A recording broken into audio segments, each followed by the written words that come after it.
Assalamualaikum warahmatullahi wabarakatuh.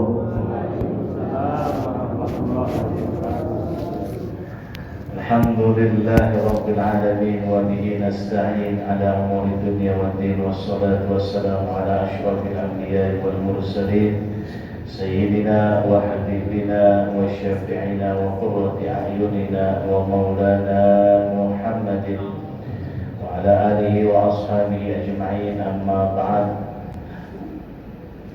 Pertama-tama yang saya muliakan, saya hormati Ketua DKM Masjid Nurul Ikhlas segenap jajaran para pengurus, para bapak ibu yang dimuliakan oleh Allah Subhanahu wa taala. Alhamdulillah wa syukurillah, puja dan puji syukur kita kepada Allah Subhanahu wa taala yang pada pagi hari ini kita masih diberikan panjang umur, sehat walafiat, hidayah serta taufik dari Allah Subhanahu wa taala. Semoga duduknya kita, hadirnya kita pada pagi hari ini mendapatkan keberkahan, kejuran rahmat serta maghfirah ampunan dari Allah Subhanahu wa taala. Amin ya rabbal alamin. Itu baru amin lah ya. Para hadirin jamaah Bapak Ibu, ya, tadi nungguin saya ini ya. Biar tenang dulu, maksudnya gitu ya, biar tenang dulu. Ya, para jamaah Bapak Ibu yang saya muliakan, pada pagi hari ini kajian kita melanjutkan kajian ilmu tasawuf, kitab Mukhtasar Ihya Ulumuddin. Insyaallah kita akan lanjutkan kajian kita. Mudah-mudahan kajian ini bisa membawa hidayah buat kita semua dan kedekatan diri kita kepada Allah Subhanahu wa taala. Amin ya rabbal alamin. Oleh karena itu Bapak Ibu yang dimuliakan oleh Allah, sebelumnya kita memulai kajian, ada beberapa jamaah kita yang insyaallah tahun ini akan melaksanakan ibadah haji beserta umrah. Ibadah haji beserta umrah ada 6 jamaah. Pertama Bapak Kolonel Mufril, kedua Bapak Kolonel Andi Wijanarko beserta ibu, Kolonel Mufril juga beserta ibu, Kolonel Wahyu Bintoro, Kolonel Bambang Witono, Bapak Kolonel Agus Basuki, yang terakhir Bapak Kolonel Ahmad Pradiansyah. Ya. Jadi yang namanya ibadah haji itu betul-betul panggilan Allah. Oleh karenanya saya pesan kepada bapak-bapak yang ingin melaksanakan ibadah haji yang insya Allah akan berangkat ke tanah suci. Ada semua di sini ada. Bapak-bapaknya ada, ini yang ini ada nih. Ada, alhamdulillah. Ya. Saya pesan luruskan niatnya, bersihkan dari sini. Sudah mulai kita luruskan niat, bersihkan hati kita, karena kita mau memenuhi panggilan daripada Allah Subhanahu wa taala dan juga berangkat ke tanah suci dalam rangka melaksanakan rukun Islam yang terakhir. Oleh karenanya kita pun di sini para jamaah mendoakan khususnya kepada 6 jamaah ini beserta ibunya, beserta istri. Kita doakan mudah-mudahan dalam pelaksanaan ibadah haji Allah telah berikan kesehatan, kelancaran, kemudahan di dalam menunaikan ibadah haji di sana. Mari sama-sama Bapak kita kirim suratul Fatihah. Kita doakan mudah-mudahan para jamaah yang 6 ini beserta istrinya Allah berikan kekuatan, Allah berikan kesehatan, dan Allah bimbing, Allah jaga, Allah rawat mereka di sana sehingga ketika melaksanakan ibadah haji mendapatkan predikat haji mabrur dan kembali ke tanah air tidak kurang satu apapun. Ada hadis ini ya, walikunnatin sholihah bisirri asraril Fatihah. أعوذ بالله من الشيطان الرجيم. بسم الله الرحمن الرحيم. الحمد لله رب العالمين الرحمن الرحيم مالك يوم الدين إياك نعبد وإياك نستعين اهدنا الصراط المستقيم صراط الذين أنعمت عليهم غير المغضوب عليهم ولا الضالين آمين.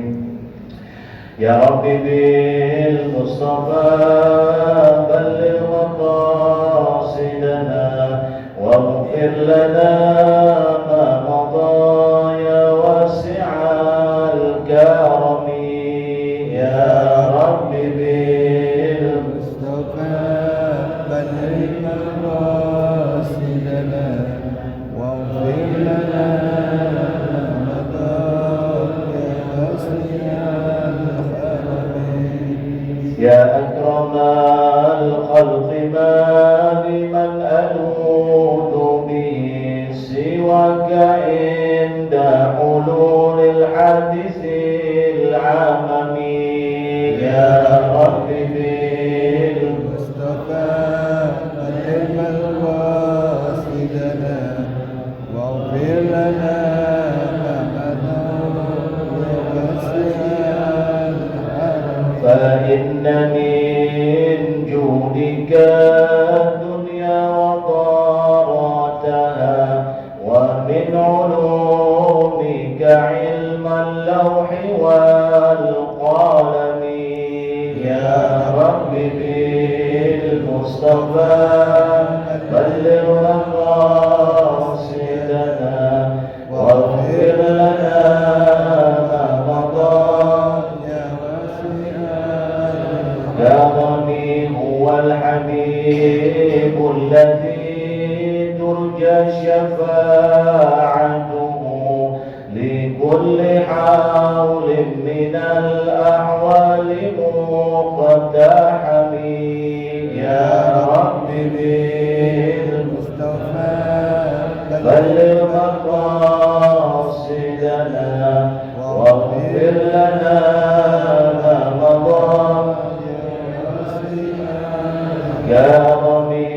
اللهم صل وسلم وبارك عليه وعلى آله. بسم الله الرحمن الرحيم. الفاتحة لنا بالتعلم والتعليم والتذكر والتذكير والنفع والانتفاع والإفادة والاستفادة والحث على التمسك بكتاب وسنة رسول الله صلى الله عليه وسلم وعلى نية الفضل والمن والرسول والتناسل وصلح الجسد والروح. خصوصا مؤلف الكتاب سيد الشيخ محمد بن محمد الغزالي والأرض سيد الشيخ أحمد بن محمد الغزالي وتغشهم بالرحمة والمغفرة ويسكنهم الجنة وينفعنا بأسرارهم وأنوارهم وعلومهم بركاتهم ونفعتهم في الدين والدنيا والآخرة بسر أسرار الفاتحة. أعوذ بالله من الشيطان الرجيم. بسم الله الرحمن الرحيم. الحمد لله رب العالمين الرحمن الرحيم مالك يوم الدين إياك نعبد وإياك نستعين الصراط المستقيم صراط الذين أنعمت عليهم غير المغضوب عليهم ولا الضالين آمين. بسم الله والحمد لله والصلاة والسلام على رسول الله سيدنا محمد بن عبد الله وعلى آله وأصحابه ومن والاه ولا حول ولا قوة إلا بالله.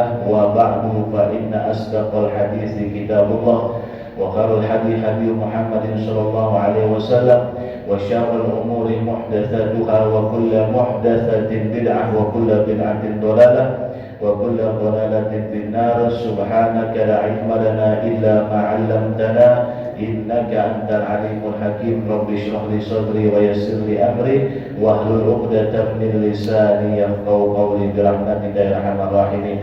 وبسند متصل إلى مصنف هذا الكتاب قال المصنف رحمه الله تعالى ونفعنا به وبعلومه في الدارين آمين يا رب العالمين. فصل إذا عرفت القلب. Pasal menerangkan, jadi melanjutkan kajian tentang hati, Pak, ya, tentang kalbu. Ya.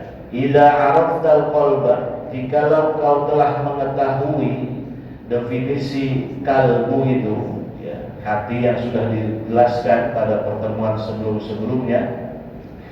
Fa nahnu nubayyinu laka junudahu, maka kami ingin menerangkan kepadamu bahwa hati ini punya pasukan. Di kalbu kita ini, Pak, punya pasukan. Jadi punya setiap manusia, ya, dia punya kalbu dan punya pasukan. Walahu jundani, dan pasukannya itu ada dua. Jundun yushahidu bil basar, pasukan yang bisa dilihat dengan mata kepala, kasat mata. Ya.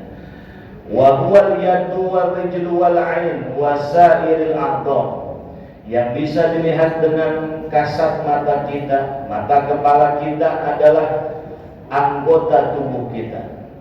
Karena memang paduan antara lahir dengan batin tidak bisa dipisah. Jadi nanti ada pasukan yang memang tidak bisa dilihat dengan kasat mata, tapi tentu namanya kita adalah makhluk kasar. Kita ini makhluk kasar atau makhluk halus kita ini, Pak? Kasar, ya. Kalau halus kan nggak bisa dipegang, ya. Iya, makhluk halus, makhluk kasar kita.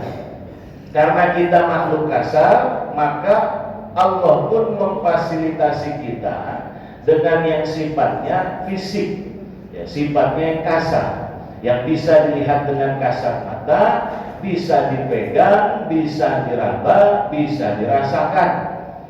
Nah, oleh karena itu, ini satu hal yang tidak mungkin terlepas dari sisi manusia. Akan tetapi Bapak Ibu, pembahasan tasawuf ini adalah selain itu. Karena bicara kasat mata, bicara sesuatu hal yang bisa digapai, yang bisa dipegang, itu bukan ranah daripada pembahasan ilmu tasawuf. Di mana pembahasannya? Pembahasannya adalah jundun alladzi la yushahidu bil basar. Ada pasukan, tadi kan ada dua pasukannya itu ya.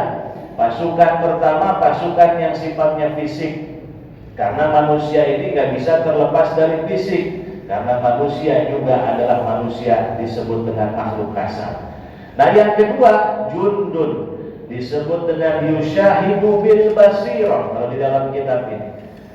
Pasukan yang hanya bisa dilihat dengan mata hati, nggak bisa dilihat dengan kasat mata, ya. Gak bisa, cuman bisa dilihat dengan mata hati. Wahwa sifat, nah inilah yang disebut sifat. Ya. Sifat itu gak bisa diraba, sifat itu gak bisa dipegang, ya, gak bisa. Kalau ada seorang punya sifat, misalkan Pak, ya, punya sifat pelit. Sifat pelitnya itu gak bisa dipegang, gak bisa diraba. Itu sesuatu hal yang abstrak, ya, yang immaterial. Kalau kata orang anak kuliahan, immaterial. Ya, kalau kita ini kan material, ya, sifatnya material. Tapi kalau yang immaterial gak bisa. Dan terus kemudian, kok kita bisa tahu dia itu orang pelit? Kalau kelihatan sama mata kepala kita, itu hanyalah pancaran, ya, pancarannya. Diminta sumbangan, nggak pernah ngasih, sekalinya ngasih cuma 10.000. Udah gitu bawa besek 3, habis pulang acara bawa beseknya di 3, cuma nyumbangnya 10.000. Ya. Ada tetangga minta tolong, nggak pernah mau dibantu. Ya. Nah ini pancaran, tapi sifatnya nggak bisa kita pegang itu sifatnya. Coba. Bisa kita sifatnya kita endus gitu, nggak bisa. Itu namanya sifat. Nah ini yang tidak di pasukan hati yang nggak bisa dipandang oleh mata. Ini dalam penjelasan yang lebih rinci lagi ada 3. Ya, ada 3. Jadi pasukan hati yang bisa dilihat dengan mata itu adalah tangan, mata, ya, kuping, kaki. Nah ini pasukannya, nah, yang bisa dilihat dengan mata. Yang nggak bisa dilihat dengan mata itu ada 3, ya, ada 3. Nanti akan dijelaskan. Alama sayati dzakaroha, alama sayati dzikruha, yang mana akan diterangkan penjelasannya. Wadalla al hadis, dan menunjukkan al hadis, sebuah hadis menunjukkan wahwa qauluhu sallallahu alaihi wasallam. Inilah adalah sabda Nabi kita Muhammad sallallahu alaihi wasallam, inna fil jasadi ibni Adam mudghatan idza saluhat saluha sairul jasad ala wahyal qalb. Sesungguhnya di dalam jasad itu ada, di dalam jasad manusia ada sebuah gumpal darah. Kalau seumpama gumpalan itu baik, maka akan baik seluruh jasadnya. Ala, ketahuilah, wahyal qalbu, itu adalah kalbu, hati. Nah, di sini berarti ya, kalau kita renungin baik-baik sabda Rasulullah SAW, ternyata di diri manusia ada segumpal daging, yang segumpal daging itu menjadi pemimpin. Ya, karena kalau itu baik, yang lain jadi baik. Berarti kalbu itu seharusnya menjadi pemimpin di dalam diri kita. Ya. Jadi kalbu itu menjadi pemimpin, yang lainnya bawahan. Nah, pasukan ini harusnya menjadi bawahan. Gak boleh yang namanya pasukan bawahan jadi atasan, atasan nanti berubah menjadi yang diperintah, itu nggak boleh, akan rusak, ya, akan rusak ini. Manajemen ini akan rusak. Nah, inilah yang terkadang terjadi di dalam diri kita. Ya, hati dijadikan tawanan. Ya. Anggota tubuh kita dijadikan pimpinan. Ya. Sehingga hati terbelenggu tuh, Pak. Hati itu terbelenggu. Nah, sifat itu, ya sifat tadi, biar supaya kita paham Pak ya, paham sedikit nih. Saya terangkan ini. Apa sih tentara hati yang disebut ini di dalam kitab ini? Nggak ada dalam kitab ini. Ya, saya terangkan. Ya, hati punya sifat tentara yang berupa sifat yang nggak bisa dilihat dengan mata kepala. Pertama adalah disebut dengan irodah, kehendak. Jadi hati ini punya kehendak, Pak. Sebelum saya ingin ngambil kacamata ini ada kehendak, ya, kehendak disebut dengan kehendak. Nah, kehendak ini ya yang disebutkan dikatakan bahwa wajumlatu junudil qalbi tahsuruha thalathatu asnafin. Ya, ada 3 yang disebut. Yang pertama adalah tentara kehendak, yaitu kekuatan mendorong kita untuk bisa membawa sesuatu. Jadi apa yang kita inginkan itu harus bisa tercapai. Ya, apa yang kita inginkan harus bisa tercapai. Nah, dorongan ini namanya disebut dengan irodah. Ya, ini pelan-pelan deh Pak ya. Saya soalnya ini pembahasannya rada dalam gitu. Ya, soalnya kalau pembahasannya cuman ini manusia dibagi menjadi 3 golongan, itu mah mudah. Cuman ini dirasa-rasa Pak, karena kalau tasawuf itu kan ngaji rasa Pak ya, bukan ngaji pikir, bukan ya, bukan ngaji pikir. Kalau ngaji pikir itu ya ilmu hadis, ilmu tafsir. Kalau tasawuf itu ngaji diri, ya ngaji diri kita, dirasa-rasa Pak. Jadi dia selama ini yang kita itu ghafil, kita itu lalai terhadap diri kita sendiri. Bukan lalai sama Allah, lalai sama diri kita sendiri.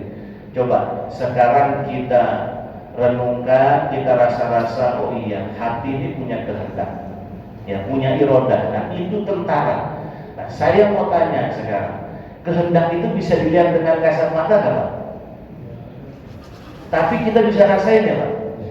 Iya, kita bisa rasain ya.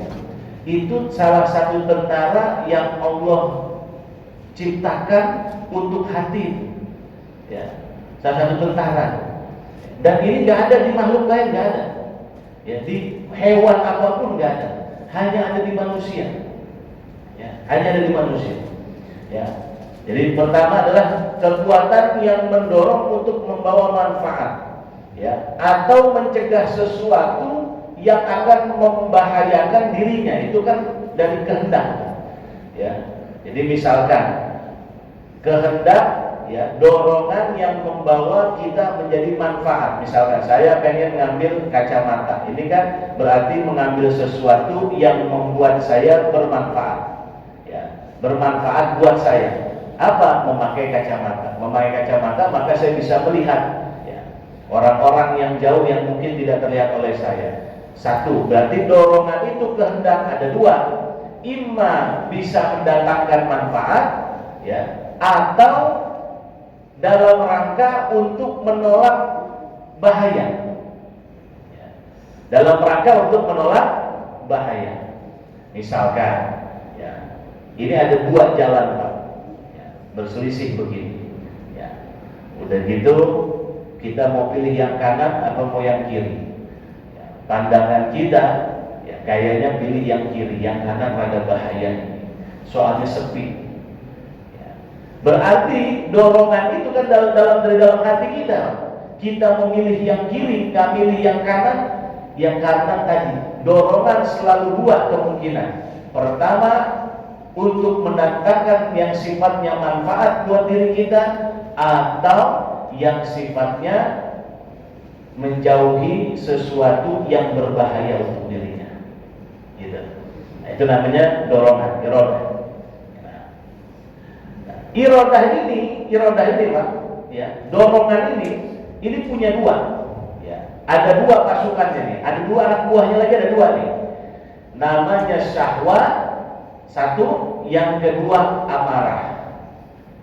Ya. Jadi ada syahwat, ada amarah. Kita lagi di warung Padang. Ya, warung Padang ini kan biasanya kalau makan tuh disajiin Pak. Disajiin. Itu semuanya kan gak dibayar Pak ya. Yang dibayar yang dimakan. Nah, sebelum makan kita kan pengen gapai itu, meskipun jauh Pak, disajiinnya jauh. Oh kikil sebelah sana itu, ya. Oh ini tunjang sebelah sana. Diambil tuh Pak. Nah, memilih itu satu dorongan, yang kedua dorongan itu harus ditunjang dengan syahwat. Kalau nggak ditunjang dengan syahwat, dia nggak akan mau itu tunjang. Ya, tadi bahasa itunya, kikil lah gitu, tunjang dengan syahwat ya. Harus menunjang dengan syahwat itu. Ya. Jadi syahwat itu bukan sifatnya buruk, selalu buruk enggak. Ya. Karena kita segala sesuatu punya keinginan. Contoh Pak, berangkat haji baik nggak Pak? Baik. Kalau nggak punya syahwat, kira-kira ada kemauan nggak berangkat haji? Nggak ada. Sebab syahwat itu Pak, jadi mau berangkat haji. Nikah bagus nggak Pak? Bagus. Nah, kalau nikah bagus, lantaran apa? Lantaran ada syahwat. Ya, kalau nggak ada syahwat, nggak mau kita nikah. Ya, itu hal-hal yang besar Pak. Makanya dan saya kasih contoh hal yang kecil. Kita pilih kikil atau pilih rendah. Ketimbang daripada yang lain, berarti syahwat kita condong ke rendah, ya kan? Nah, sebelum memilih itu, ya, maka ada dorongan dulu tuh dalam hatinya. Nah, dibarengin, ditunggangi oleh syahwat, ya, ditunggangi oleh syahwat tadi. Maka syahwat itu penting dalam manusia, ya. Tetapi kalau ketika syahwat sudah mengalahkan hati, ini yang berbahaya. Nah, jadi syahwat itu nggak semuanya tercela, nggak semuanya buruk. Syahwat itu ada baiknya, asal kita bisa mempergunakan dengan sesuai porsinya. Ya. Dan pengen makan enak, makan Padang enak. Satu piring habis, tiba-tiba pramusajinya datengin lagi. Ya, piring kecil, cuma nasi doang. Tambahan Pak, katanya gitu. Ya. Sebenarnya udah cukup itu satu piring, betul nggak? Udah cukup itu satu piring, udah cukup itu. Ya. Tetapi akhirnya jadi nambah lagi, ya, nambah lagi. Datengin lagi sama pramusajinya, satu lagi Mas, dia satu lagi. Nah, berarti 3. Nah, ini udah lebih kelebihan syahwatnya. Ya. Kelebihan syahwatnya sehingga hatinya dikendalikan oleh syahwatnya. Padahal kalau kita maksudnya ngikutin hati kita, ya sudah sepiring aja cukup itu. Betul nggak Pak? Iya, sepiring aja cukup. Atau paling-paling banter sepiring setengah cukup lah. Ya, udah cukup. Tapi karena kita terbelenggu, ya, hati ini kalah dengan syahwat, syahwatnya lebih besar, terus saja tambah lagi. Ya. Sampai benar-benar perut ini begal, ya, kenyang banget. Nah inilah Pak, ya, Kalau kita renungkan, oh itu, ya ternyata dorongan. Ya. Dan begitu juga dengan dikatakan di sini adalah ghadab. Ya, ghadab. Ya, ghadab itu amarah. Ya, amarah. Ya. Amarah tadi kan syahwat, yang kedua amarah. Dari dorongan itu juga ditunggangi dengan amarah. Terkadang ditunggangi syahwat, terkadang ditunggangi amarah. Nah, amarah itu kenapa? Amarah itu adalah menggerakkan untuk menghindari hal yang mencelakakan dirinya. Biasanya gitu. Ya. Amarah itu, Pak, kalau dipakainya dengan porsi yang benar, dipakainya dengan arah yang benar, baik, Pak. Jadi marah itu nggak semuanya buruk. Ya. Jadi ada marah itu diatur. Ya. Yang disebut oleh Nabi, la taqdab walakal jannah, kamu jangan marah, maka tempatmu di surga, bagimu surga. Nah, itu marah yang buruk. Ya, marah yang ngikutin amal. Ya, tetapi marah yang menghindari dia daripada sesuatu yang mencelakakan dirinya, itu marah mahmudah. Ya. Contoh. Anak udah umur 10 tahun nggak sholat, bapaknya marah. Kira-kira itu marah bagus, marah jelek gitu? Halo, assalamualaikum. Marah bagus sama marah jelek gitu, Bu? Bagus ya. Iya. Jadi berarti nggak semua marah jelek. Ya. Apa yang membuat dia celaka? Ya kan? Kan manusia ini marah kan tadi tuh.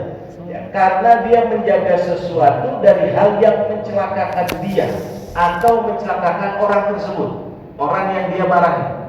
Nah, kita nggak mau anak kita celaka di neraka nanti, atau kita nggak mau diri kita nanti jadi tanggung jawab. Ya. Ini contoh aja, contoh kecil itu. Ya.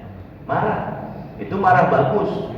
Makanya yang marah sifatnya marah berarti ya dia itu adalah menjaga dari sesuatu hal yang dapat mencelakakan dirinya. Kalau syahwat adalah mendorong biar supaya dia bisa punya apa namanya hasrat, kalau bahasa Indonesia itu hasrat untuk mendapatkan sesuatu. Nah, kalau nggak ada syahwatnya, Bu, ya makan nggak nafsu, minum nggak nafsu. Ya, datang ke masjid aja perlu syahwat. Ya, kalau nggak pakai syahwat, ya nggak bisa datang ke masjid. Ya, maka harus perlu syahwat, butuh syahwat. Itu satu, ya, tentara yang bersifat disebut dengan sinfun ba'ithun, yaitu disebutnya imma li jalbil manafi' al muwafiq kasyahwah wa imma ila daf'id dar al manafi kal ghadab. Wa huwa yu'baru an hadzal ba'its bil iradah syahwat. Yang kedua, tentara yang kedua yang enggak bisa terlihat oleh mata. Jadi tentara ini adalah membantu hati kita. Ya, ini cara bekerja hati kita. Ini jadi lagi belajar cara bekerja hati kita. Ya. Bekerja hati kita yang kedua adalah wasani huwal muharrik lil a'dha. Yang kedua adalah tentara atau pasukan yang menggerakkan untuk mendapatkan sesuatu sesuai dengan keinginannya. Ini disebut dengan motorik. Ya. Jadi motorik itu di dalam bukan di dalam tubuh, Pak, ya, tetapi motorik yang tidak bisa dilihat dengan kasat mata. Jadi muharrik itu kalau bahasa gampangnya disebut dengan motorik. Ya, tadi dorongan, kalau sekarang menggerakkan. Ini apa nih, Bu? Tangan. Ya, tangan ini ya. Tangan bisa bergerak pertama karena dorongan, yang kedua karena ada yang menggerakkan. Ya. Contoh. Ya. Tangan sih susah ya, bedakan fungsinya susah. Ini kuping. Ya. Kuping itu nggak akan mau dengerin. Ya. Kecuali ada yang menggerakkan agar telinga kita itu mau mendengarkan sesuatu. Ya. Contoh, Bu. Meskipun nggak budek. Ini ada orang ngobrol berdua samping kita nih. Tapi kita nggak ada niat buat mau dengerin obrolan mereka itu, kedengeran nggak Pak? Enggak Pak. Orang jauh di sana, jauh Pak, jauh di sana. Cuma niat nih dalam hati kita niat Pak. Kedengeran itu, meskipun dia bisik-bisik di sana pasti kedengeran juga sama kuping kita. Ya, kepo. Ya, emang kepo memang. Ya kan. Cuman inilah maksud saya ajaibnya ya, ajaibnya manusia. Ya. Yang sifatnya dekat, kalau dia motoriknya, muhariknya, hatinya itu pasukan hatinya tidak mau mendengarkan, nggak kedengeran. Ya. Meskipun dia bukan dia budak, bukan ya, normal ini normal. Tetapi kalau ada orang yang lagi berbisik-bisik jauh di sana, dia niat bahwa dia ingin mendengarkan, pengen tahu, pengen kepo apa itu yang dibicarakan, kedengeran juga ya. Ya, ternyata bukan jarang. Ya, ternyata ini muharrik ini yang membuat sesuatu itu menjadi berfungsi maksimal. Ya, muharrik itu. Ya. Makanya antara kuping kan dengan pendengaran beda. Huwal muharrik lil a'dha. Ya, tentara yang kedua, pasukan yang kedua ini adalah menggerakkan terhadap anggota badan untuk menghasilkan ya semua tujuan. Ya. Nah, tentara ini ya wa yu'abbar an hadatsani bil qudrah. Nah, tentara kedua ini disebut dengan kekuatan, qudrah, power. Power. Ya, power Pak. Ya. Kita bisa setel Pak, kekuatan tangan kita Pak. Kita bisa setel Pak, 50%. Kita bisa setel 70%. Kita bisa setel 100%. Dari mana itu? Misalkan kita ngangkat sesuatu ini Pak, kan ngangkat meja nggak perlu kita setel tangan kita nih, kekuatan tangan kita nih 100% ya, ngangkat meja ini ya, tuh 30% ya. Tapi ketika ngangkat beban yang berat ya, itu seakan-akan power ini, motorik ini dari hati ini punya pasukan mengatakan ke tangan, kamu kuat-kuat itu, siap-siap karena ngangkatnya berat. Paham ini, paham Pak? Ya. Dirasa-rasa Pak, di tasawuf Pak, bukan dipikir, dirasa-rasa. Oh iya, benar. Orang yang dekat nih dengan saya Pak, saya lagi bicara, belum tentu pendengarannya lebih kuat ketimbang daripada yang di sana. Ya. Yang di pojok sana.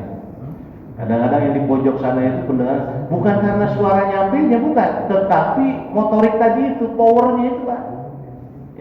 Dan power ini nggak bisa dipegang atau dilihat dengan kasat mata, pakai indrawi nggak bisa. Ini bukan motorik yang kata dokter-dokter itu, oh ini sensor motoriknya ini yang merusak ini Pak, bukan. Ya, yang kata orang-orang medis itu, bukan. Hati itu punya cara kerja, ya, punya pasukan. Nah itu kudroh yang disebut dengan power. Ya, jadi ya seluruh anggota badan kita itu, tangan, kaki, ya, tangan itu kan mampu melakukan sesuatu, ya, mengambil makanan misalkan, ya, ya kalau seumpama kita punya power, kalau nggak punya power nggak bisa, ya, nggak bisa ya.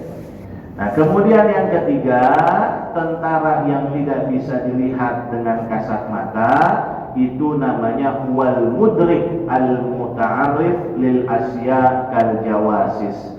Itu adalah tentara yang disebut kemampuan untuk mengetahui atau memahami sesuatu. Ini yang disebut dengan ya kemampuan intelijensi. Ya kalau bahasa kuliahnya. Jadi hati itu punya pasukan Pak untuk memahami sesuatu, ya Bu, untuk mengerti akan sesuatu, dia harus paham, dia punya tuh ya pasukan yang bisa memahami sesuatu. Nah, jadi sesuatu itu harus bagaimana? Nah, nih wal kal jawasis wa hiya quwwatul basar wa sam'i, yaitu bisa memahami, mengenali terhadap objek. Nah, pasukan ini seperti misalkan melihat, mendengar, bukan pendengarannya, bukan, melihat ya. Mata ini ada, tetapi bisa melihat itu karena sebab tadi. Ya, kita diberikan hati itu punya pasukan. Pasukannya ini yang disebut dengan al-mudrik, yang bisa memahami sesuatu. Oh iya, kadang mata kita memandang belum tentu paham, kuping kita mendengar juga belum tentu paham. Berarti sesuatu hal yang beda tuh Pak. Ya, nih saya menerangkan nih Pak, kajian nih pagi ini Pak. Apa yang saya terangkan, Bapak ini belum tentu paham. Tapi Bapak yang di sana bisa jadi paham.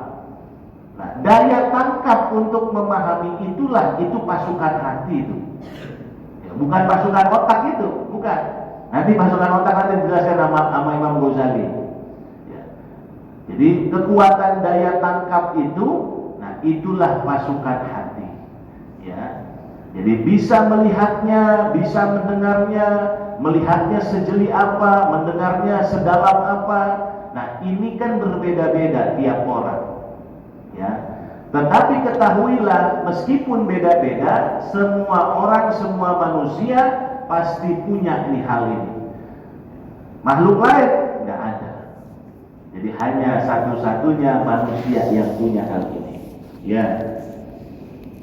Para hadirin jamaah yang saya muliakan, mesti turut ikhlas. Nah, oleh karenanya tiga tentara ini, ya tadi yang disebutkan tadi, tiga tentara atau tiga pasukan hati yang tidak bisa dilihat dengan kasat mata harus difasilitasi dengan yang lahir. Kalau tadi kan yang batin, harus difasilitasi dengan yang lahir. Yang lahir itu apa? Ya ini tangannya. Allah kan akhirnya memberikan kita bekal, matanya, ya kemudian kupingnya, kakinya, ya indrawinya, itu bekal lahiriah. Tapi di balik lahiriah itu ternyata ada yang sifatnya batiniah bekerja itu. Ya, ternyata bukan hanya sekedar sifatnya fisik, sifatnya medis, tetapi kalau kita perdalam, kita kaji, oh iya, ya. Tangan ini sebelum bergerak ke arah sini, itu ada dorongan dalam hati.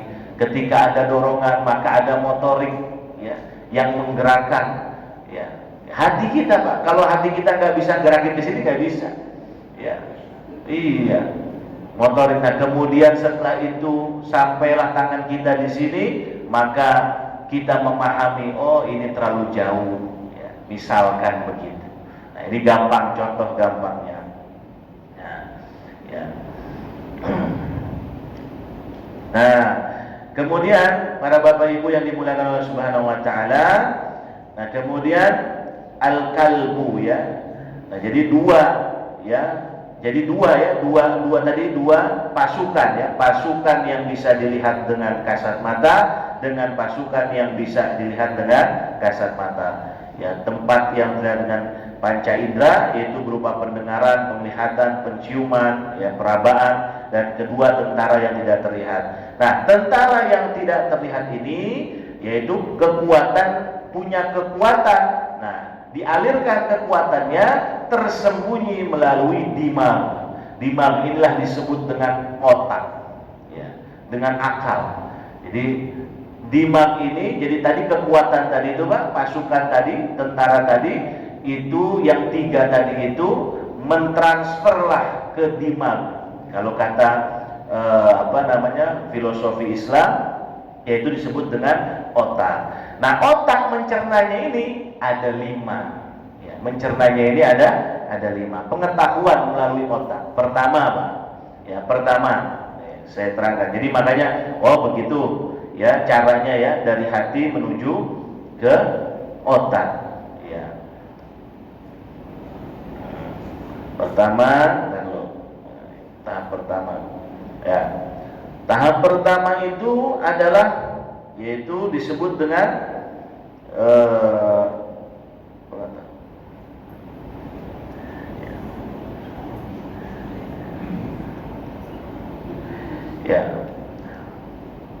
disebut dengan khayali, ya, disebut dengan khayali. Tahap pertama itu adalah tahap khayali. Di mana manusia itu, ya, bisa merekam ke server, ya, bisa merekam ke server ketika dia melihat satu objek, kemudian dia itu tidak lagi melihat objek tersebut.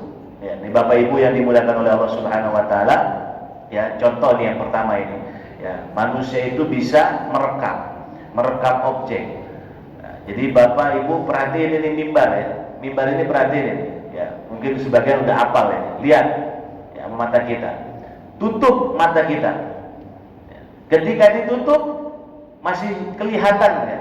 Ini masih kelihatan ya. Ya, menyimpan objek itulah ya, yang disebut dengan tahap pertama ya. Jadi kalau manusia sudah melihat sesuatu, kemudian meskipun matanya ditutup itu, tapi kita masih bisa menggambarkan, ya, menggambarkan. Oh iya tuh mimbar tuh ada kemas-kemasannya tuh, terus ada lampu-lampunya tuh. Itu namanya daya khoyali, menangkap satu objek gitu. Yang penting sekali saja manusia pernah lihat. Kambing nggak pernah begitu, Pak. Sapi nggak bisa begitu, nggak bisa. Hanya manusia doang itu. Ya.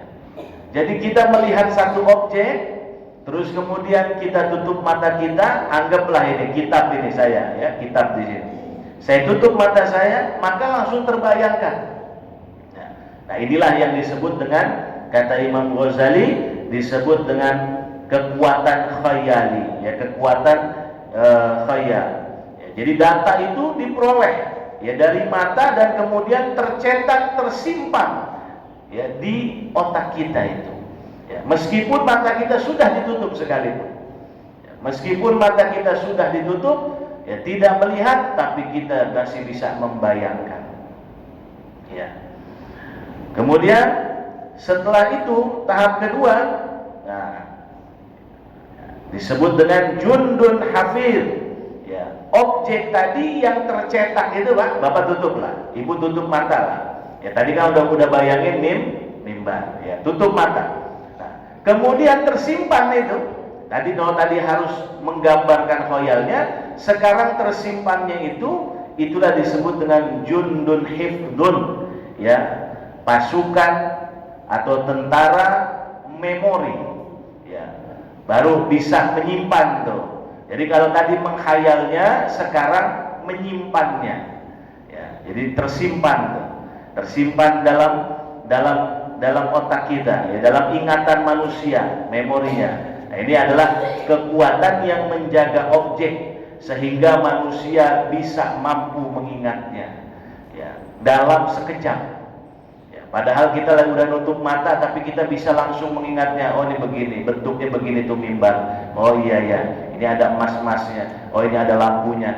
Dalam sekejap, ya, dalam sekejap.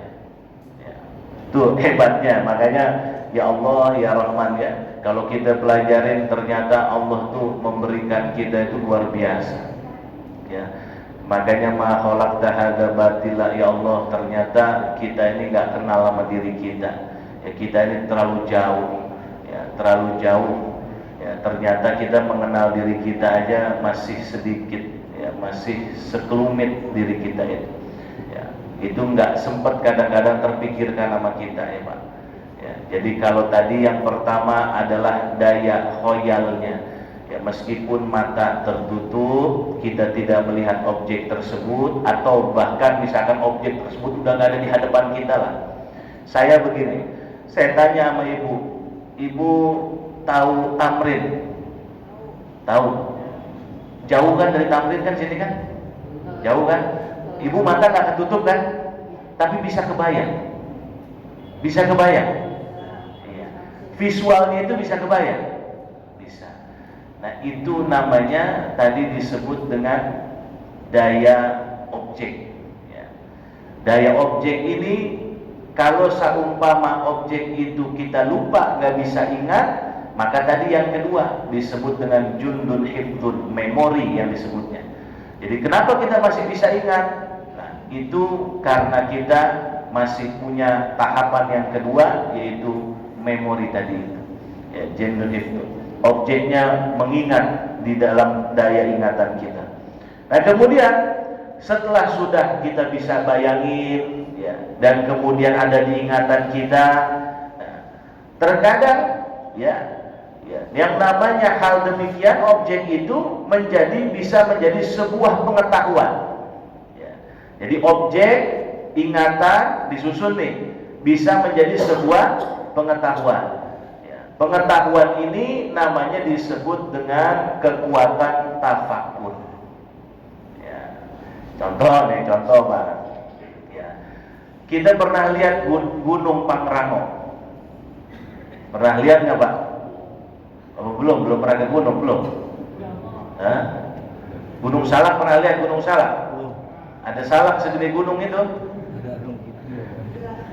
Iya, banyak yang pada jatuh di situ, soalnya nggak tahu salak dikirain kecil, gede kayak gunung. Nah, kan kita udah pernah melihat Pak.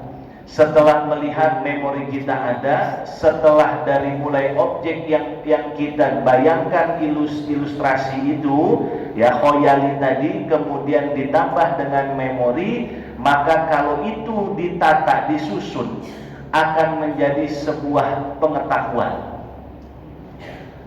Sebuah pengetahuan. Nah, pengetahuan inilah disebut dengan jundun tafakur. Disebut dengan pasukan tafakur ya, berpikir, merenungkan sesuatu. Nah, ya, gitu Pak ya. Ini singkat aja lah ya. Nah terkadang ya kita bisa tafakur tuh Pak, ya Allah itu gunung luar biasa ya, segitu air misalkan, kita kan jauh nih dari gunung itu, jauh, kemudian juga kita tidak melihat gunung itu di hadapan kita, tapi kita bisa itu, gitu ya, mentafakurkan itu, ya, dengan tadi tahapan yang namanya disebut dengan tafakur itu. Kemudian terkadang lupa Pak, ya, lupa akan sesuatu objek hal itu, ya, lupa ya, ditanya, Mas ingat sama soto Boyolali? Yang mana ya? Soto Boyolali kok lupa ya, Boyolali ya kan gitu ya, tapi kok lupa gitu ya, Boyolali, oh ya kan Boyolali kan jangan lupa kan, iya, tapi lupa dia, lupa akhirnya yang mana itu ya, kan dipikir-pikir tuh objeknya itu Pak ya, pikir-pikir dari mulai dia ingat-ingat ya, karena terus kemudian memori itu coba untuk ditarik lagi yang tadinya lupa ya, kemudian dia padukan sama pengetahuan, itu pengetahuan disebut dengan tafakur gitu kan. Soto banyak macamnya. Nah ketika dia mulai ingat lagi, itulah namanya tadzakur ya, tadzakur. Ini cara bekerja hati nih. Jadi dari sini kemudian punya tiga pasukan ngirim ke sini ya. Dari sini kemudian tiga pasukan tadi, ada yang ngirim ke sini, ada yang ngirim ke anggota tubuh kita ya, tangan kita, mata kita, pendengaran kita ya. Makanya hati ini kalau jadi bawahan itu salah Pak ya. Kata Nabi juga dikatakan, ala fil jasadi mudghah idza soluha sairu.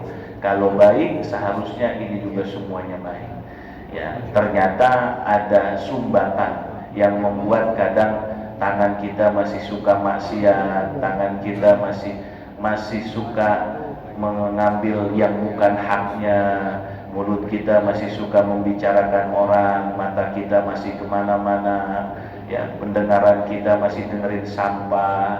Nah, itu ada yang tersumbat ya, ada yang tersumbat. Jadi kalau secara medis ini penyumbatan darah gitu.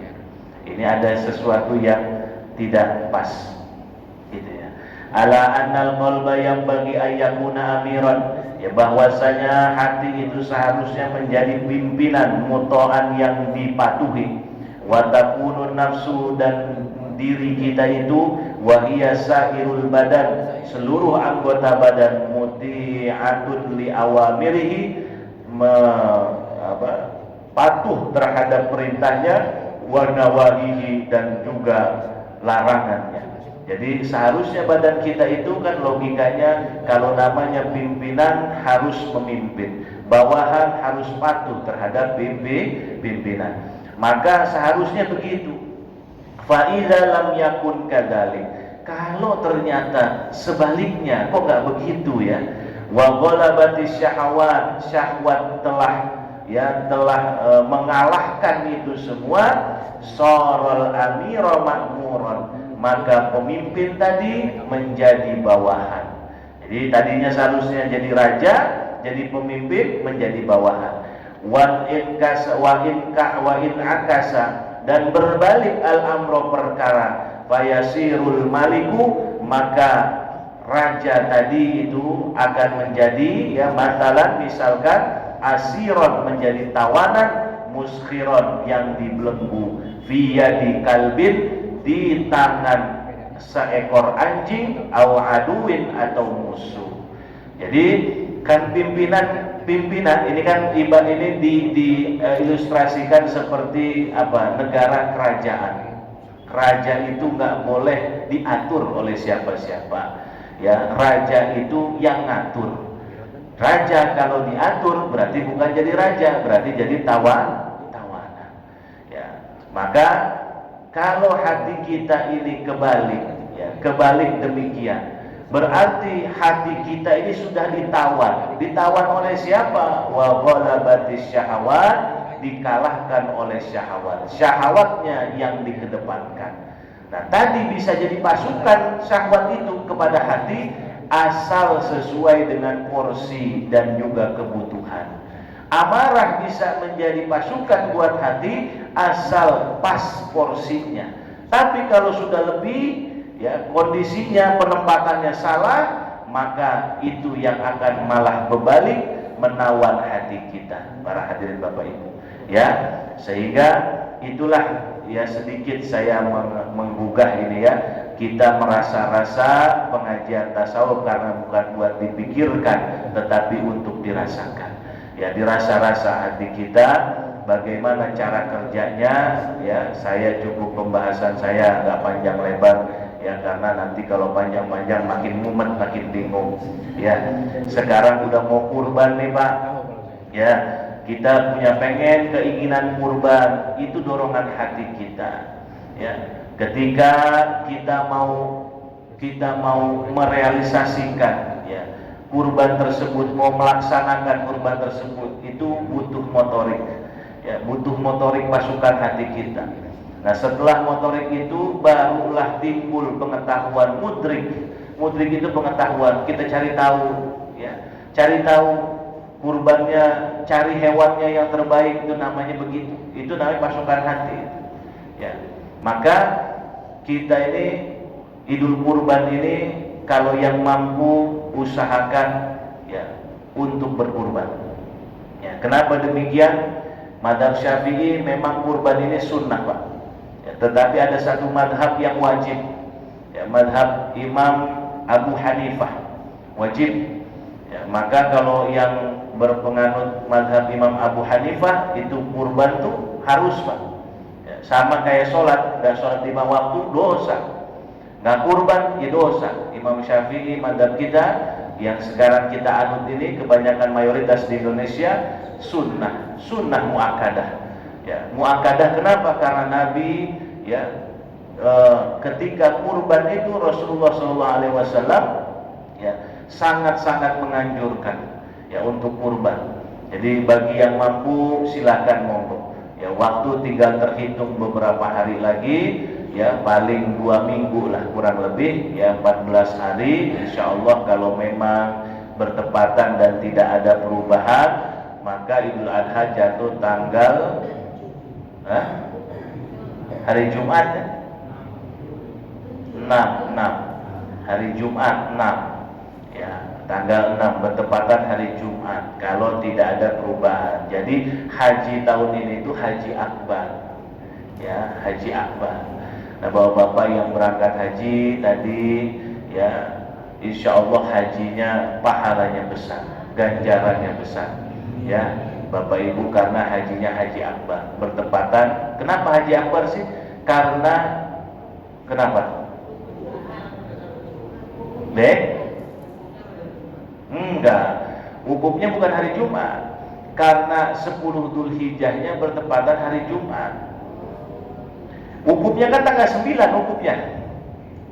Wukufnya tanggal 9 wukuf. Wukuf di Arafah itu sebelum tanggal 10 Dzulhijjah. Ya, wukuf di Arafah. Jadi hari Kamis nanti wukufnya. Ya. Wukufnya hari Kamis. Nah, kalau misalkan di sini makanya gini, makanya di sana itu kalau ketetapan Saudi sama sini nggak bisa disamakan. Kalau di Saudi Idul Adhanya hari Sabtu, berarti wukufnya hari Jumat. Kalau di Saudi Lebarannya hari Jumat, wukufnya hari Kamis, gitu. Ya, hari Kamis. Jadi wukuf itu 9 Dzulhijjah, Bapak Ibu-ibu berangkat ya, kita setelah ihram berangkat menuju padang Arafah. Wukuf ba'da duhur. Ba'da duhur, sebelum duhur mandi dulu, sunnah wukuf. Ya. Habis itu setelah itu menuju padang Arafah. Di Arafah tenda. Yang haji reguler biasa saja. Yang haji plus alhamdulillah. Haji VIP luar biasa. Yang furoda istimewa. Ya. Sampai es krim aja ada itu. Ada, Pak. Iya. Di sana itu kalau yang haji plus itu makanannya luar biasa. Ya, saya bimbing udah berapa kali itu ya haji. Berangkat wukuf di Arafah. Salat zuhur, khutbah wukuf dengerin. Setelah itu perbanyaklah zikir. Banyaklah zikir, terutama kalimat thayyibah la ilaha illallah. La ilaha illallah. Kalau apal zikirnya la ilaha illallah wahdahu la syarikalah lahul mulku wa lahul hamdu yuhyi wa yumiitu wa huwa ala kulli syai'in qadir, terus panjang itu. Tapi kalau nggak apal la ilaha illallah, baca Quran, merenung sejenak akan tentang diri kita, bukan diri orang. Ya, di Arafah itu ya, merenung tentang bagaimana muhasabah kita ini. Kita ini datang dari mana, sekarang di mana, akan kembali kemana, itu di Arafah itu. Ya. Dosa kita sekarang ini lebih banyak apa ketimbang pahala kita. Kita ini tahu Allah itu baru hanya tahu saja apa memang kita itu mengetahui atau kenal dengan Allah. Nah, itu. Apa jangan-jangan hidup kita ini hanya sibuk duniawi, sampai seminggu sekali pengajian nggak bisa hadir. Ya. Direnungkan ya. Kita itu sesibuk-sibuknya Bapak Ibu, saya pesan Bapak Ibu, sesibuk-sibuknya kita ya, meskipun jabatan kita sudah tinggi nantinya, mudah-mudahan Allah tinggikan derajat kita, tapi jangan lupa seminggu sekali luangkan waktu untuk mengaji ya. Meskipun kita ini nggak paham ya, ikut aja ngaji, karena salah satu ciri orang yang amalnya diterima sama Allah adalah orang yang belajar. Kita mau amal kebaikan kita diterima? Kan begini, kalau orang meninggal itu kan mudah-mudahan amal baiknya diterima di sisi Allah. Benar gak? Ya, kita kan pengen begitu. Mudah-mudahan amal baiknya diterima di sisi Allah. Nah, kalau orang yang ngaji itu Pak, meskipun salah, namanya orang ngaji itu kadang-kadang sholatnya ada yang salah, ada yang nggak benar, puasanya juga ada yang salah, masih diterima sama Allah. Kenapa? Karena masih belajar. Malaikat juga lapor sama Allah, ya Allah ini ada orang jamaah Nurul Ikhlas ya Allah, sholatnya emang sih sholat 5 waktu, cuman kan banyak salahnya ya Allah. Kata Allah apa jawabnya? Udah biarin, dia mah masih belajar. Begitu. Makanya selama kita masih belajar Pak, tapi kalau kita udah nggak pernah belajar, nggak tercatat menjadi pelajar, maka Allah juga tahu ya. Makanya jadi kalau kita Belajar tuh insya Allah ya pasti amal kita diterima sama Allah Subhanahu Wa Taala. Ya itu Pak. Ya baru. Nah, Bapak Ibu yang dimuliakan Subhanahu Wa Taala, terus ya itu direnungkan itu di Arafah itu sampai sore. Sore maghrib beranjak kemana? Musdalifah. Musdalifah nyampe rata-rata orang Indonesia jam 9, jam 10 rata-rata. Ada yang jalan kaki bisa jalan kaki, rata-rata yang mudah jalan kaki ya, masih labbaik Allahumma labbaik. Kalau di sono ke Musdalifah, di sini takbiran. Di sini takbiran. Ya, takbiran Pak. Allahu Akbar Allah. Tapi di sana jangan takbiran, masih labbaik Allahumma labbaik, labbaik la syarika, jalan Pak, jalan kaki Pak, menuju Musdalifah. Sampai di Musdalifah, disitulah juga kemudian tempat perenungan kita sejenak sesaat, karena Rasulullah di situ tafakkur terus ya sejenak sebelum sampai besok harinya, karena harus mabit di Musdalifah. Dan biasanya orang kita mabitnya nggak pernah sampai subuh, nggak pernah. Jam 11, jam 12, jam 1 sudah meninggalkan Musdalifah, berangkat menuju Mina. Ya, sunnahnya, bagusnya, abdolnya sampai subuh nih Pak, sampai seperti ini Rasul lakukan sampai subuh. Sholat subuh di Masjid Masy'aril Haram, habis itu zikir sebentar, baru menuju Mina. Kalau kita ngikutin begitu, ditinggalin rombongan. Ya. Makanya ikutin kedua rombongan sudah. Loh, kok nggak sesuai Nabi Ustaz? Ini bukan masalah sesuai atau tidaknya. Yang penting sudah memenuhi syarat sesuai dengan syariat. Kalau Rasulullah bicara afdolnya, berangkat menuju Mina. Sampai di Mina pagi-pagi, orang sini Idul Adha, sholat Idul Adha, di sana lagi lontar jumroh Aqobah. Ya, lontar jumroh Aqobah di Mina, lontar jumroh Aqobah. Jumrohnya 7 butir. Harus satu-satu melemparnya, nggak boleh langsung 7-7-nya, nggak boleh. 3-3 nggak boleh. Biar cepat Pak Ustaz, langsung aja 7 saya lempar, nggak bisa. Satu-satu. Bismillah Allahu Akbar, rojman lisyayatin, waridhan lirrahman. Bismillah Allahu Akbar, lempar. Ya. Di situ banyak pelajaran Bapak Ibu. Ya, ketika berangkat dari Musdalifah menuju Mina sambil talbiyah, semua di situ lautan manusia menangis. Nggak ada yang kuat itu ya, kecuali dengan tangisan, karena kita membayangkan bahwa suatu saat kita akan menghadap Allah seperti itu, persis seperti itu ya, dikumpulkan kembali semua manusia. Itulah Bapak Ibu, makanya namanya berangkat haji itu betul-betul panggilan Allah ya.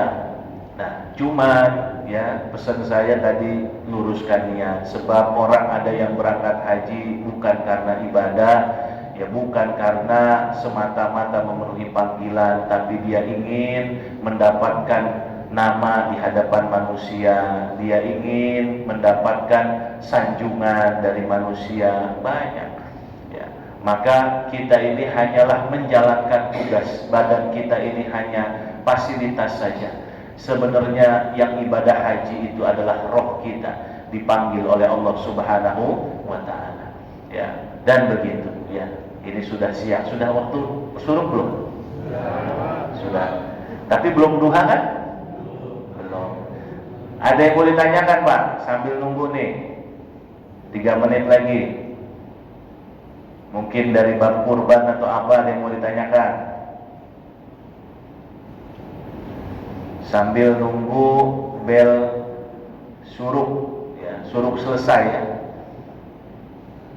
Berarti sudah masuk duha. Kalau masuk duha itu berarti nggak boleh sholat suruk Ustaz? Boleh.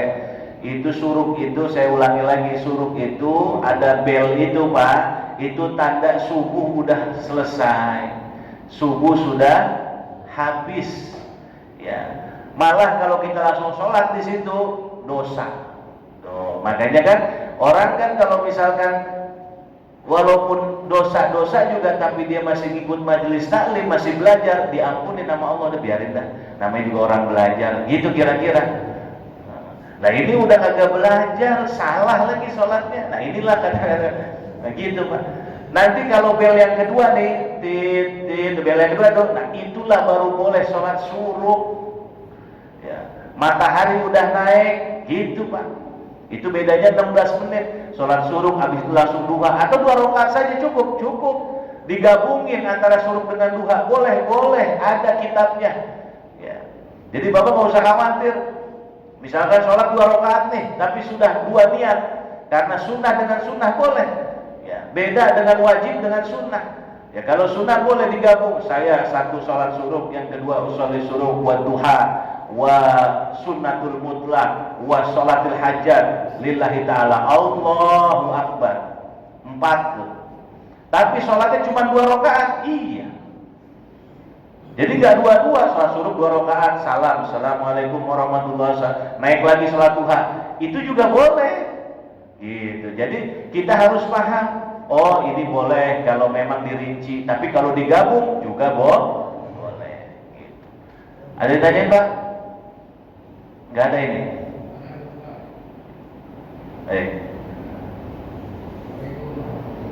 Waalaikumsalam warahmatullahi.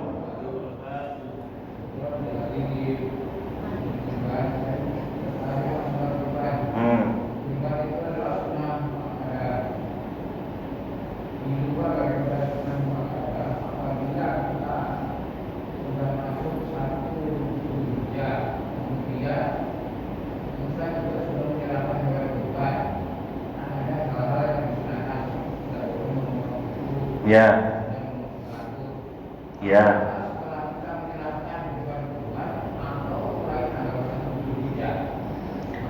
Ya, baik. Sunnahnya adalah ketika kita setelah membeli hewan.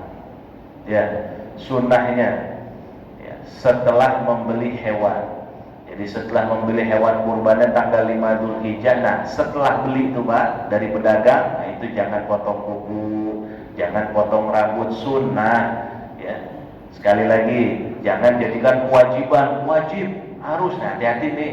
Kadang-kadang keder juga orang.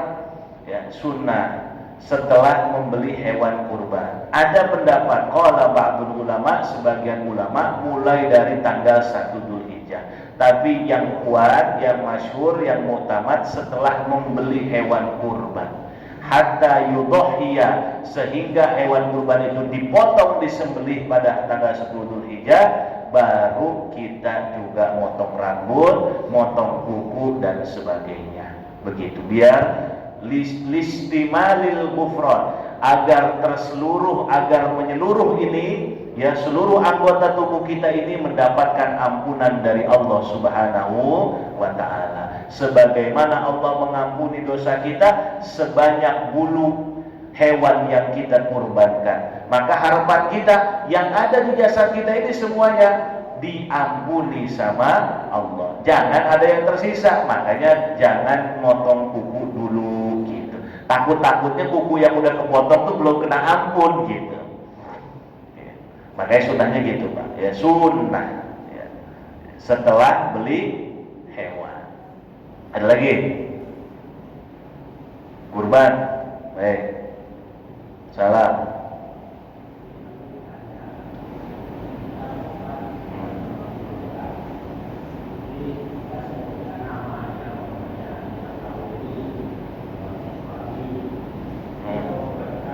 Istri. Nah itu begitu Pak. Jadi gini, yang salah, yang disalahpahami oleh masyarakat adalah satu kambing bisa buat sekeluarga, ini yang salah. Ya, secara syariat, pahami Pak Bu, secara syariat satu kambing hanya untuk satu orang. Ya, jadi nggak bisa satu keluarga, nggak bisa satu orang, satu kambing. Cuman pahalanya dapat itu satu keluarga. Sebab apa? Kalau satu keluarga itu ada yang mampu di dalam satu anggota keluarga itu, tapi tidak kurban, keluarga itu dapat dosanya. Nah sebaliknya, kalau ada satu keluarga dia berkurban salah satunya, maka dia akan mendapat pahala. gitu ya. Jadi yang mampu itu Pak Bu, yang kadang-kadang akhirnya membuat jadi dosa. Jadi mampu nggak mau berkurban, gitu. Ya, membuat jadi dosa. Sama beginilah, gini. Kita itu makan nih Bu bareng-bareng. Pernah Pak makan di nampan? Pernah makan di nampan? Kan hukum kurban itu kan disebut dengan sunnah kifayah. Sunnah kifayah itu apa? Artinya kalau salah satu anggota keluarga itu sudah ada yang melakukan kurban, berarti yang lainnya gugur secara sunnah. Nah sama kayak makan di nampan nih, satu nampan 4 orang. Salah satu di antara mereka sudah ada aja yang ucap Bismillahirrahmanirrahim, maka yang 3-nya ini sudah gugur sunnahnya. Kan sunnah makan baca Bismillah. Tapi kalau sampai 4-4-nya ini nggak ada yang baca Bismillahirrahmanirrahim, maka ini ya tidak mendapatkan sunnah kifayah. Gitu. Ya Pak. Gitu. Jadi contohnya begitu. Jadi satu saja, tapi pahalanya memang menyebar satu keluarga itu. Nanti tahun depan ganti nama anaknya, nanti tahun depan begitu bagus. Ya begitu bagus. Ya, yang disalahpahami oleh orang adalah satu kambing itu bisa buat sekeluarga. Udah gitu keluarganya orang kaya semua. Ya, akhirnya korbannya cuma kambing aja, kan gitu. Nah ini yang bahaya. Gitu. Ya. Iya, makanya orang kurban itu Pak bukan kambingnya, bukan dagingnya yang Allah butuhkan, nilai ketakwaan kita. Ya. Kita bisa belanja setahun itu puluhan juta, tapi kita nggak bisa memberikan kepada Allah setahun hanya 3 juta. Ya, kurban tanda persembahan kita kepada Allah Subhanahu Wa Taala. Ya. Para hadirin jamaah yang saya muliakan, baik sudah masuk waktu duha. Silakan nanti mau sholat suruh dan duha. Oleh karenanya, mari kita tutup sama-sama kajian kita ini dengan baca suratul Fatihah. Mudah-mudahan ilmu yang kita dapat pada pagi hari ini menjadi ilmu yang bermanfaat, ilmu yang maslahat dunia wal akhirat. Ala hadhihi niyyah wal niyatin shalihah bi sirri asraril Fatihah. A'udzu billahi minasyaitonir rajim. Bismillahirrahmanirrahim. Alhamdulillahirabbil alamin arrahmanir rahim maliki yaumiddin. Iyyaka na'budu wa iyyaka nasta'in ihdinas siratal mustaqim an'amta 'alaihim ghairil maghdubi 'alaihim waladdallin amin. Wa'fu 'anna ya karim wa'fu 'anna ya rahim ya arhamar rahimin irhamna. Allahumma bihaqqil Fatihah wa bi sirril Fatihah وبكرامة الفاتحة وبحق من أنزل في سورة الفاتحة ربي فانفعنا بما علمتنا وعلمنا ما ينفعنا ربي زدنا علما وارزقنا فهما والقنا بالصالحين ربنا اجعلنا من الذين يستمعون القول فيتبعون أحسنه اللهم بارك لنا في بكورنا بارك لنا في أموالنا وأهلنا وأولادنا وذرياتنا وكل شيء أعطيتنا بارك اللهم في جمع كسبنا وكل الأسر يا يريد إرمقت ربنا آتنا في الدنيا حسنة وفي الآخرة حسنة وقنا عذاب النار وارزقنا جماعتنا زيارة نبيك محمد صلى الله عليه وسلم وارزقنا حج بيتك المحرم بسنين بعد السنين وعواما بعد عوام على ما يحبنا ويرضى ذو الجلال والإكرام ربنا آتنا في الدنيا حسنة وفي الآخرة حسنة وقنا عذاب النار وصلى الله على سيدنا محمد النبي الأمي وعلى آله وصحبه وسلم سبحان ربك رب العزة عما يصفون wassalamu ala mursalin walhamdulillahi rabbil alamin. Kurang lebihnya mohon maaf. Adallahu wa iyyakum ajmain. Wallahu a'lam bishawab. Assalamualaikum warahmatullahi wabarakatuh.